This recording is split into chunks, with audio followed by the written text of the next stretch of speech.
Ce lundi 12 décembre, dans Incroyable transformation sur M6, Clément Poiret-Demachy a été touché par le témoignage d'une invitée qui a été plusieurs fois agressée dans sa jeunesse.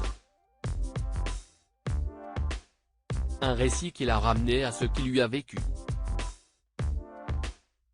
Du lundi au vendredi, les téléspectateurs peuvent suivre sur M6 l'émission Incroyable transformation. Une équipe d'experts aide des personnes à reprendre confiance en elles en s'occupant de leur look.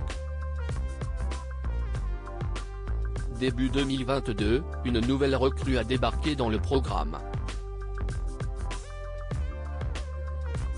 Il s'agit de Clément Poiret-Demachy, le nouveau coiffeur de la bande. Il a ainsi rejoint Charla Carter, l'experte mode, Ludivine Aubour spécialiste du maquillage et de l'esthétique ou encore Léa Dadja. Ce lundi 12 décembre, l'équipe a reçu Enola Righi, l'une des comédiennes de Plus belle la vie, série phare diffusée sur France 3 de 2004 à 2002. Elle a demandé l'aide des spécialistes pour sa maman, Sylvie. La maman de Enola Righi, victime de plusieurs agressions face à eux, la comédienne s'est confiée sur le passé compliqué de sa maman. Elle s'habille tout le temps très large. Elle s'est toujours cachée par rapport à ce qu'elle a pu vivre.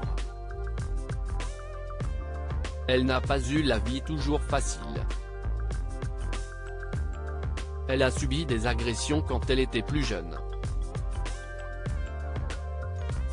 À force, on apprend à se cacher et à disparaître pour se protéger, a-t-elle dit.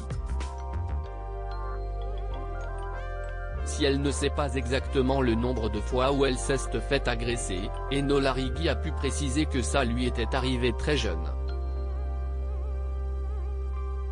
Et de poursuivre, je pense qu'elle pense encore que ça peut être de sa faute si est arrivé tout ça. Il faut que je puisse me défendre. Quelques minutes plus tard, Sylvie a fait son entrée dans l'agence d'Incroyable transformation. Elle a accepté de parler de ce qu'elle a subi. Elle a notamment souligné qu'à cause de ces petites agressions, elle n'osait plus sortir le soir. Un récit qui a fait écho à ce que Clément Poiret-Demachy a vécu. Ça m'est arrivé aussi. Tout ce que tu dis là, je le revis, a-t-il commencé. Et de poursuivre, au début, je sortais avec un couteau parce que je me disais, si je le recroise, il faut que je puisse me défendre. L'ex avec qui j'étais à l'époque a très bien agi. Il m'a dit, je ne veux plus que tu aies d'armes sur toi, si est pas possible, et je n'ai parlé.